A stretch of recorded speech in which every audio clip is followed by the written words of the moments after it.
சுமன் ஸ்ரீராமன், நீங்க எப்படி பார்க்கிறீங்க? ரெண்டு பேருமே நேரம் கேட்டிருப்பதாக சொல்லப்படுது. நமக்கு இன்னும் உறுதியா தெரியல. ஏன்னா இதுக்கு முன்பும் அப்படி பேசப்பட்டது.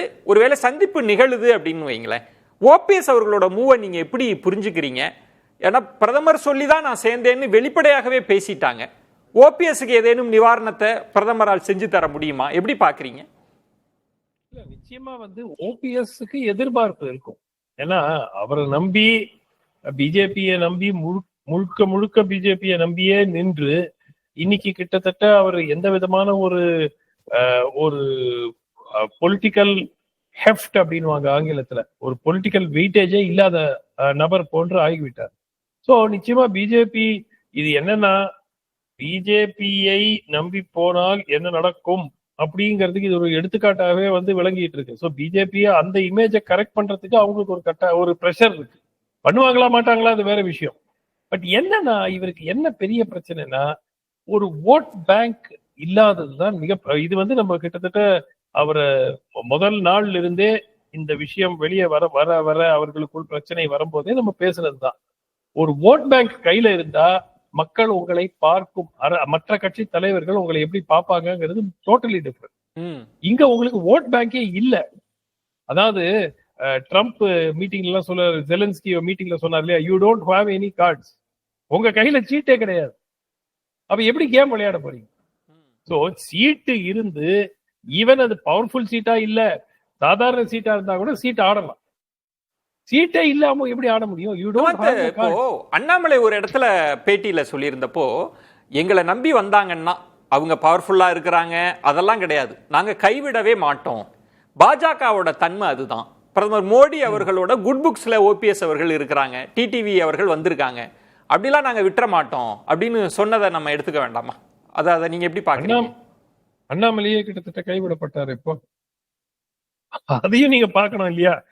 நீங்க ஏதோ ஓபிஎஸ் மட்டும்தான் கைவிடப்பட்டார் அப்படிங்கிற மாதிரி இல்லையே. அண்ணாமலையுடைய சிச்சுவேஷன் என்ன இருக்கு? மீடியால வரலாங்க. இப்ப இன்னைக்கு மீடியால அவருக்கு என்ன முக்கியத்துவம்னா, இந்த அலையன்ஸை எப்படியாவது கவுக்கணும்ங்கிறதுக்கு ஸ்டேட்மெண்ட் கொடுக்கிறார். சோ திமுகவுக்கு ஆதரவாக இருக்கக்கூடிய அனைத்து ஊடகங்களும் அண்ணாமலை எப்போ பேசுவாருன்னு காத்துட்டு இருக்காங்க. உடனே கொண்டு போய் மைக்க நீட்டுறாங்க. ஏன்னா உடனே அவங்களுக்கு தெரியும் இந்த கூட்டணிக்கு எதிராக ஏதாவது ஒரு வார்த்தை வரும் அப்படிங்கிறது.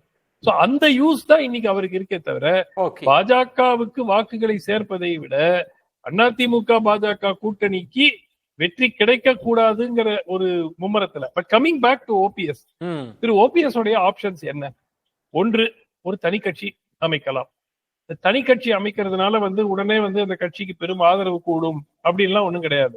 ஆனால் தனி கட்சி அமைத்தால் ஒரு அட்வான்டேஜ் இருக்கு. நாளைக்குன்னா உடனடியாக இல்லை, வேற ஏதும் ஒரு கட்சிக்கு ஒரு கூட்டணி வைப்பதற்கு அது உதவும். நீங்க அமைப்பே இல்லாம எப்படிங்க கூட்டணி வைக்க முடியும்? யாரோட கூட்டணி வைக்கிறது? சுயேட்சையா அவங்க நிப்பாங்களா? இல்ல ஒருவேளை ஏதேனும் ஒரு கட்சி அவருக்கு சீட்டு கொடுத்தாங்கன்னா அந்த கட்சியினுடைய சிம்பல்ல நிப்பாங்களா? சோ அமைப்பே இல்லையே. சுமந்த், இப்போ ஓபிஎஸ் அவர்கள் குறித்த கேள்விக்கு இபிஎஸ் அவர்கள் தெளிவான பதில கொடுக்கறாங்க. அதெல்லாம் காலம் கடந்துருச்சு, கட்சிக்குள்ள சேர்த்துக்க முடியாதுன்றது கிளியர் ஸ்டாண்ட். என்டிஏல இருக்காங்களான்றதையே கொஸ்டின் மார்க்கோட தான் இபிஎஸ் அவர்கள் வச்சிருக்காங்க. இப்ப டிடிவிக்கு அந்த நிலைமையை தான் அவங்க கொண்டு வந்து வச்சுட்டாங்க. இல்ல அது டிசைட் பண்றதுக்கு திரு இபிஎஸ் ஆல முடியாதுன்னு நினைக்கிறேன். ஏன்னா அதுல பாஜக கிளியரா இருக்காங்க. அது டிடிவி தினகரனால் தான், அவர் பிளந்த வாக்குகள் தான் அதிமுக சென்ற முறை தோல்விக்கு ஒரு காரணம் என்ற புரிதல் பாஜகவுக்கும் இருக்கிறது. எனக்கு என்ன தோணுதுன்னா, இந்த கடந்த ஒரு வாரமாக கொஞ்சம் கூட்டம் நல்லா வருது, ஒரு நல்ல ரெஸ்பான்ஸ் இருக்கு ஆடியன்ஸ் கிட்ட இருந்துங்கிறதுனால திரு எடப்பாடி அவர்களுக்கு கான்பிடன்ஸ் வரலாம், அது நல்லது. ஆனால் ஓவர் கான்பிடன்ஸ் வரக்கூடாது. சோ என்னை பொறுத்த வரைக்கும் இன்னைக்கு அவர் சமீபத்துல கொடுத்திருக்கிற இந்த ஸ்டேட்மெண்ட், திரு டிடிவி தினகரன் ஒரு தனி கட்சியை நடத்துகிறார்.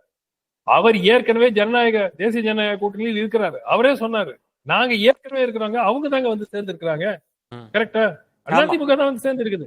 அப்ப என்னது இல்லைங்க, தேசிய ஜனநாயக கூட்டணி ஒன்று இயங்கி கொண்டிருக்கிறது, அதில் அதிமுக சேர்ந்து இருக்கிறது. அப்ப மத்தவங்க எல்லாம் தேசிய ஜனநாயக கூட்டணி ஏற்கனவே இருந்தவங்க எல்லாம் வெளியே போயிட்டாங்கன்னு அர்த்தமா? இல்லையே. பாஜக சொல்லிச்சா டிடிவி தினகரன் இல்ல எங்க கூட்டணி கட்சி அமமுக கூட்டணியில் இல்ல, தேசிய ஜனநாயக கூட்டணியில் இல்லன்னு பாஜக சொல்லிச்சா? வேற இபிஎஸ் அவர்கள்ட்ட அந்த கேள்வி கேட்கிற போது காலம்தான் முடிவு செய்யும் அப்படின்னு, நாங்க இப்போது கூட்டணி வச்சிருக்கிறது பாஜகவோட தான் அப்படின்னு சொல்றாரு. இல்லைங்க, இது வந்து ஒரு கேம். மேபி நாளைக்கு திரு டிடிவி கிட்ட வந்து டிமாண்ட்ஸ் எல்லாம் அதிகரிக்கும் அப்படிங்கறத பார்த்துட்டு மேபி அதை வந்து அவாய்ட் பண்றதுக்காக இந்த மாதிரி பேசலாம். பட் நீங்க வந்து இன்னைக்கு இவர் திரு எடப்பாடி பழனிசாமியை பொறுத்த வரைக்கும் இது வந்து சர்வைவல், தன்னுடைய அரசியல் எதிர்காலத்தை நிர்ணயிக்கக்கூடிய ஒரு தேர்தல், அதுல மாற்று கருத்து இல்ல. எல்லோரும் ஏற்றுக்கொள்ற ஒன்று, இந்த முறை தோல்வி அடைந்தால் அதிமுகவினுடைய பொதுச் செயலாளராக அவரால் தொடர முடியாது, அது எல்லோரும் ஏற்றுக்கொண்டு விட்டாச்சு. அந்த மாதிரி ஒரு சூழல்ல நீங்க எல்லோருடையும் சப்போர்ட்டையும் எடுத்துக்கொண்டு அரவணைத்து செல்ல வேண்டுமே தவிர, இந்த காலகட்டத்தில் உட்காந்து டிடிவிக்கு நாம அப்புறமா பார்த்து சொல்றதுக்கு எப்படி சொல்ல முடியும்?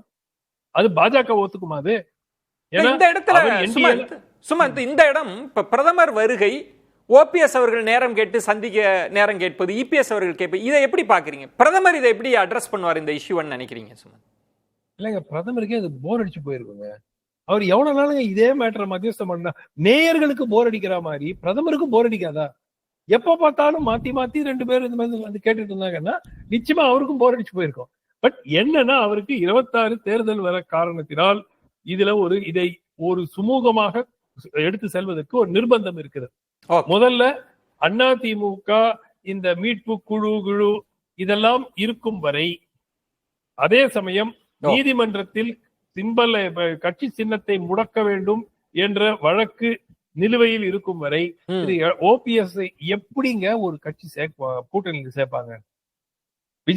விஜயனுடைய தலைமைக்கு எதிராக நான் ஒரு கட்சி நடத்திட்டு இருக்கேன், ஒரு இயக்கம் நடத்திட்டு இருக்கேன், கட்சி இல்ல. விஜயன் மேல நான் கேஸ் போட்டிருக்கேன். இப்ப விஜயன் என்ன கூட்டணி சேர்க்கணும்னு நான் சொன்னா என்னங்க நியாயம்? அது லாஜிக் இருக்கா? அது எப்படி அவர் கேட்கிறாருன்னு எனக்கு புரியல. கேஸ் எல்லாம் வாபஸ் வாங்கியாச்சா? எனக்கு தெரிஞ்ச வரைக்கும் வாபஸ் வாங்கல இல்லையா? இல்ல, இருக்கிறது அவருக்கு ஒரே பிடிமான அதுதான் சுமந்த். அதையும் விட்டுட்டு என்டி, இப்ப நீங்க சொன்ன மாதிரி பாஜக என்டிஏவிலையும் இல்லன்ட்டா அவர் என்னதான் பண்ணுவாரு?